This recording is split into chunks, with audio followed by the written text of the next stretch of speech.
As he walked back from the supermarket, steadying himself as he's walking it, he stopped and sat down on its seat above the shopping basket. He looked around to make sure he was not being followed by Neds or gangsters.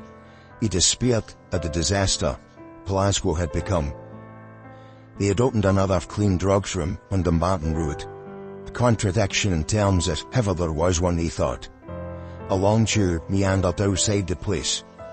Junkies stepping over zombified, lying on the ground, on what used to be a communal ground with a kiddies play area and weekly farmers market now covered in tents. Cardboard boxes, litter, and black bin bikes busting open, lying everywhere. Mobile toilets had been provided along with water dispensers. People from every continent fighting to get into the toilets.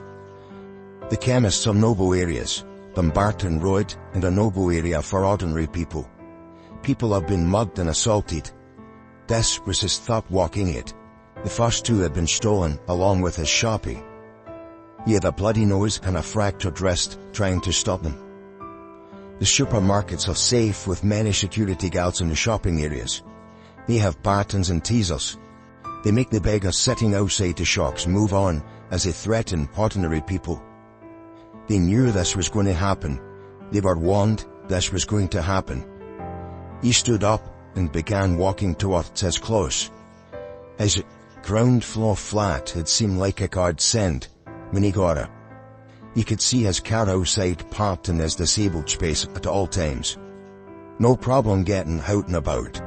His weekly drive down the coast to sit and breathe in the sea air and get some fishing chits are the highlights of his week.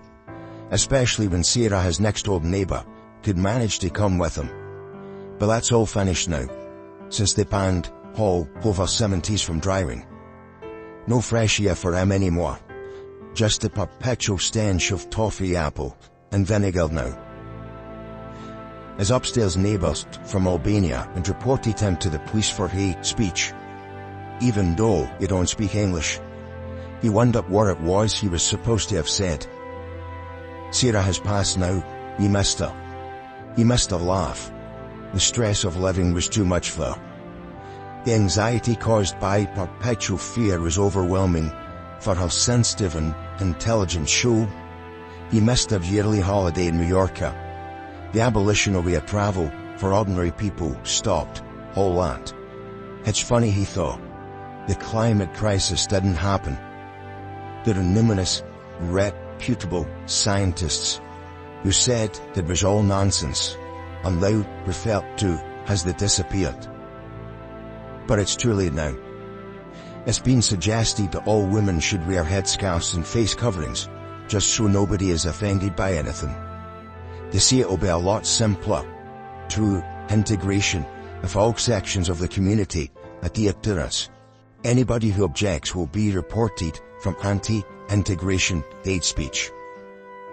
There has also been discussion and a lot of thought given to the place in our society and the true nature of lesbian, gay, bisexual people.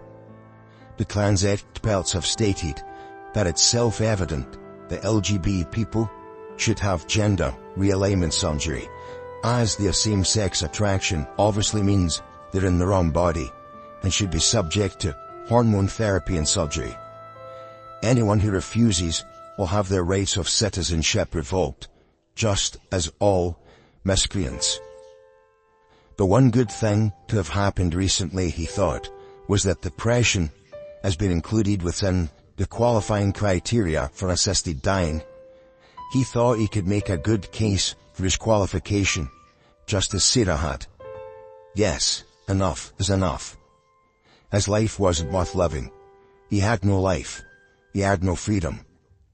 Who was he? Which country was this? What was the point? What happened to the land of entitlement? Yes, I'm off, he thought. Bye-bye.